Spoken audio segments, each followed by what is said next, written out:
Hello friends, स्वागत है आप सभी का हमारे इस यूट्यूब चैनल हिंदी साहित्य बाय पूजा पांडे में। आज की इस वीडियो में हम पढ़ने वाले हैं गद्य शिक्षण और पद्य शिक्षण में क्या अंतर होता है। क्योंकि हिंदी शिक्षण जो है आपका, चाहे फिर आप सीटेट की परीक्षा देने जा रहे हो या किसी अन्य परीक्षा की तैयारी कर रहे हो जहाँ पर हिंदी शिक्षण से संबंधित प्रश्न पूछे जाते हैं, तो वहाँ पे ये काफ़ी महत्वपूर्ण टॉपिक है कि गद्य शिक्षण और पद्य शिक्षण में कौन सा मुख्य अंतर होता है। यहाँ पर आपको कक्षा स्थिति देकर प्रश्न पूछे जा सकते हैं कि कक्षा की ऐसी ऐसी स्थिति है तो फिर वहाँ पे कौन सा शिक्षण हो रहा है। तो इसका सही उत्तर बताने के लिए हमें इस चीज़ का ज्ञान होना आवश्यक है। सबसे पहले उद्देश्य, प्रस्तुतिकरण, शिक्षक कथन, उद्धरण, भाषा कार्य, गृह कार्य, इन अलग अलग संदर्भों में हम देखेंगे कि दोनों के शिक्षण में कौन से मुख्य अंतर होते हैं। उद्देश्य की बात करें तो जो गद्य शिक्षण का उद्देश्य होता है वो बालकों के ज्ञान में वृद्धि करना है, जबकि पद्य शिक्षण का उद्देश्य बालकों में सौंदर्यात्मक और सराहात्मक वृद्धि करना होता है। क्योंकि गद्य शिक्षण यानी जब कहानी पढ़ेगा बच्चा तो वो अलग तरीके से प्रभावित होगा और कोई कविता पढ़ेगा तो वो अलग तरीके से प्रभावित होगा। इसलिए जो गद्य शिक्षण का उद्देश्य होता है वो बालकों के ज्ञान में वृद्धि करना होता है, जबकि पद्य शिक्षण का उद्देश्य बालकों के अंतर्गत सौंदर्यात्मक और सराहात्मक वृद्धि करना होता है, जिससे जो बच्चे हैं वो रस, अलंकार, भाषा, छंद, इन सब के बारे में समझ पाएँ। अगला है आपका प्रस्तुतिकरण।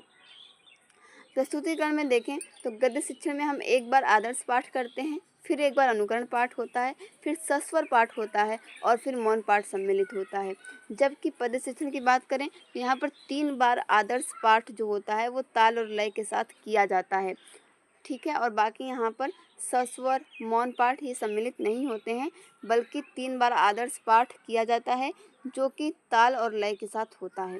शिक्षक कथन देखें, जो गद्य शिक्षण होता है उसमें शिक्षक का कथन आवश्यक होता है, जबकि पद्य शिक्षण में ऐसा नहीं होता। पद्य शिक्षण में शिक्षक कथन आवश्यक है भी और नहीं भी, क्योंकि जो कविताएं दी गई हैं सिर्फ उनका भावार्थ बताकर, उनकी व्याख्या कराकर भी हम बच्चों को चीज़ों को समझा सकते हैं। जबकि जब हम गद्य शिक्षण यानी कि जब कहानी, नाटक, निबंध पढ़ाएंगे तो उन्हें हम विभिन्न प्रकार के उदाहरणों के माध्यम से समझाते हैं।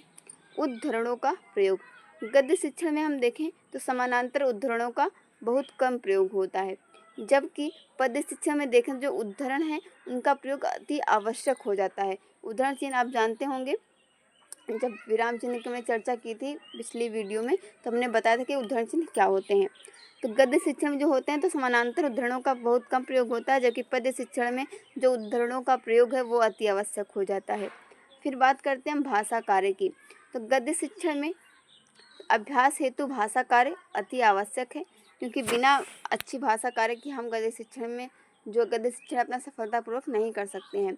जबकि पद्य शिक्षण में देखें तो यहाँ पे भाषा कार्य आवश्यक नहीं है, क्योंकि आपने देखा होगा बहुत से ऐसे लोग हैं जो कि भाषा को यानी कि वो अच्छे से लिख नहीं सकते, पढ़ नहीं सकते, लेकिन बहुत सारी कविताएं, रामचरितमानस की चौपाइयाँ, दोहे उनको ऐसे ही याद रहते हैं। तो इसलिए पद्य शिक्षण में अभ्यास करने के लिए भाषा कार्य आवश्यक नहीं है, जबकि गद्य शिक्षण के लिए भाषा कार्य जो है अति आवश्यक है। क्योंकि वहाँ पर फिर जैसे मैंने बताया था कि सीता जाती है और सीता जाता है, कहानी तो कोई भी सुना सकता है अगर गद्य शिक्षण की हम बात करें तो बिना पढ़े लिखे, लेकिन उसके जो व्याकरण है उसका उचित प्रयोग वहाँ पे नहीं होगा।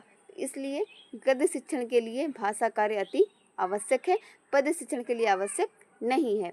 फिर है आपका गृह कार्य। गद्य शिक्षण में शिक्षक गृह कार्य ऐसा देता है जिसके माध्यम से बालकों के ज्ञान में वृद्धि होती है, यानी कि जो हमने शुरू में जिस उद्देश्य की बात की कि बालकों के ज्ञान में वृद्धि करना ही गद्य शिक्षण का मुख्य उद्देश्य होता है, तो वैसे ही जब हम गृह कार्य देंगे तो कुछ वैसा ही देंगे जिससे बालकों के ज्ञान में वृद्धि हो। जबकि हम पद्य शिक्षण में गृह कार्य ऐसा देंगे जिससे कि बालकों के अंतर्गत सौंदर्यानुभूति आए, व रस, छंद, अलंकार, भाषा, शैली और काव्य को समझ पाएँ। प्रश्न के प्रकार, गद्य शिक्षण में देखें जो प्रश्न होते हैं वो विश्लेषणात्मक तरीके के होते हैं, जबकि पद्य शिक्षण में जो भाव होते हैं, जो प्रश्न होते हैं वो भाव विश्लेषणात्मक होते हैं।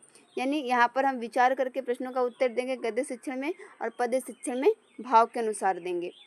उसके बाद है शब्दार्थ व्याख्या। गद्य शिक्षण में जो शब्दार्थ व्याख्या होती है उसके द्वारा हम बालकों के शब्द भंडार में वृद्धि करते हैं, जबकि अगर हमने पद्य शिक्षा में शब्दार्थ व्याख्या में देखें तो जब नकारात्मक उत्तर प्राप्त होगा तो हम तुरंत वहाँ पर अर्थ स्पष्ट करने के लिए कहेंगे।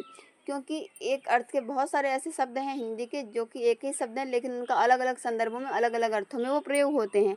अगर पद शिक्षण में ऐसा हो गया तो वो नकारात्मक हो जाएगा। यानी जैसे अर्थ की बात करें, जो अर्थ शब्द है इसका एक तो अर्थ हो गया आपका धन हो गया, ठीक है, एक उसकी व्याख्या हो गई या मीनिंग हो गई, इसके भी दो अर्थ हो गए। तो जहाँ पे हमें धन का उच्चारण करना चाहिए, उसके संदर्भ में उस व्याख्या को देखना चाहिए, वहाँ पर अगर हम उसका अर्थ समझने लगेंगे ये इसका अर्थ ही है तो फिर गलत हो जाएगा, तो उसे हम नकारात्मक उत्तर कहते हैं। इसलिए अगर कोई भी बच्चा किसी भी शब्द का गलत अर्थ बताता है तो तुरंत हम वहाँ पर उसे स्पष्ट करने के लिए कहेंगे, और वो नहीं बता पाएगा तो हम उसे स्पष्ट करते हैं। जबकि गद्य शिक्षण में ऐसा होता है कि जो हम उसके अलग अलग जितने भी अर्थ होते हैं उस शब्द के, उसको बताकर वहाँ पे बालकों के शब्द भंडार में वृद्धि करते हैं। अब बात करते हैं विकास की। तो गद्य द्वारा बालकों के बौद्धिक विकास पर बल दिया जाता है और पद्य शिक्षण के द्वारा बालकों के भावात्मक विकास पर बल दिया जाता है। तो ये आपका मुख्यतः कुछ अंतर होते हैं गद्य शिक्षण में और पद्य शिक्षण में। सबसे ज़रूरी है कि आप ध्यान रखें, कुछ चीज़ें तो आप देख ही सकते हैं, यहाँ पर जो उद्धरणों का प्रयोग है ये बहुत कम होता है गद्य शिक्षण में, और लेकिन यहाँ पर अति आवश्यक है पद्य शिक्षण के लिए। यहाँ पर भाषा कार्य की अनिवार्यता है गद्य शिक्षण में, यहाँ पर भाषा कार्य की अनिवार्यता नहीं है। गद्य शिक्षण के माध्यम से बालकों की ज्ञान में वृद्धि होगी और पद्य शिक्षण के माध्यम से बालकों में सौंदर्यानुभूति में वृद्धि होगी। यहाँ पर हम जो गृह कार्य देंगे, जो प्रश्न होंगे वो विचार विश्लेषणात्मक होंगे और यहाँ पर भाव विश्लेषणात्मक होंगे। तो इस प्रकार से मुख्यतः कुछ अंतर होते हैं। मिलते हैं नेक्स्ट वीडियो में। Thank you for watching this video.